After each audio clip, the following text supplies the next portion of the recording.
Good morning students. Today we are reading fourth class English subject के अंदर lesson number चल रहा है अपना 8। लेसन नंबर 8 है health is wealth. Health is wealth यानी स्वास्थ्य ही धन है। हेल्थ इज वेल्थ, स्वास्थ्य ही धन है। इसको आगे बढ़ते हैं। We should give up. Give up का अर्थ हो जाएगा छोड़ना या त्यागना। We should give up over bad habits यानी हमें हमारी बुरी आदतें छोड़ देनी चाहिए। We should give up over bad habits, हमें हमारी बुरी आदतें छोड़ देनी चाहिए। लाइक स्मोकिंग एंड ड्रिंकिंग, जैसे स्मोकिंग का अर्थ हो जाएगा धूम्रपान करना, एंड ड्रिंकिंग शराब पीना। हमें हमारी बुरी आदतें छोड़ देनी चाहिए, जैसे धूम्रपान करना या शराब पीना। इफ वी हैव एनी, यदि हमारे में कुछ ऐसी बुरी आदतें हैं, यदि हमारे में कोई बुरी आदत है। इफ वी हैव एनी यानी इनमें से कोई अगर हमारे में कोई बुरी आदत है तो हमें उन आदतों को छोड़ देना चाहिए। We should not play all the time. We should not play, हमें नहीं खेलना चाहिए। ऑल द टाइम यानी पूरे समय, हमें पूरे समय नहीं खेलना चाहिए। We should also not study.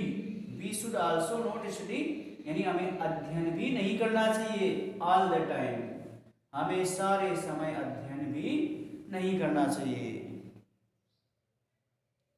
हमें सारे समय अध्ययन भी नहीं करना चाहिए।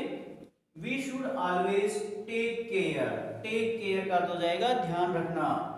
We should always take care, हमें हमेशा ध्यान रखना चाहिए। ऑफ ओवर हेल्थ, हमारे स्वास्थ्य का, हमें हमेशा हमारे स्वास्थ्य का ध्यान रखना चाहिए। We should always take care of over health.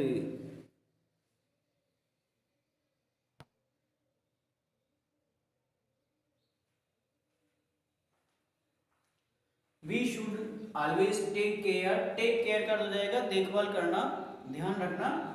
Of over health, हमारे स्वास्थ्य का, हमें हमारे स्वास्थ्य का, हमें हमारे स्वास्थ्य का, हमें हमेशा हमारे स्वास्थ्य का ध्यान रखना चाहिए। Bad habit, bad health is a curse. Curse का मतलब अभिशाप, श्राप। Bad health is a curse, bad health यानी खराब स्वास्थ्य, इज ए कर्स अभिशाप है। Bad health is a curse, खराब स्वास्थ्य अभिशाप है। We should always remember. We should always remember यानी हमें हमेशा याद रखना चाहिए। रिमेंबर यानी याद रखना, हमें हमेशा याद रखना चाहिए। दैट हेल्थ इज वेल्थ, हमें हमेशा याद रखना चाहिए कि स्वास्थ्य ही धन है।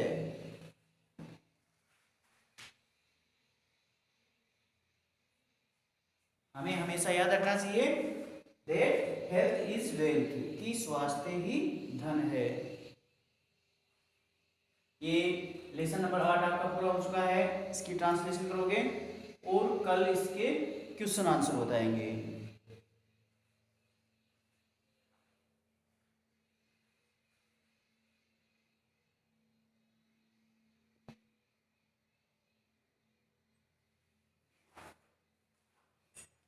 क्वेश्चन आंसर करके लाओगे, ये इसका हिंदी ट्रांसलेशन करोगे। मीनिंग मैंने लिखा दी है, मीनिंगों को याद करते जाना आप। बिल्कुल सुंदर सुंदर हैंडराइटिंग के अंदर होमवर्क करोगे। कल इसके किताब की क्वेश्चन करवाएंगे आगे।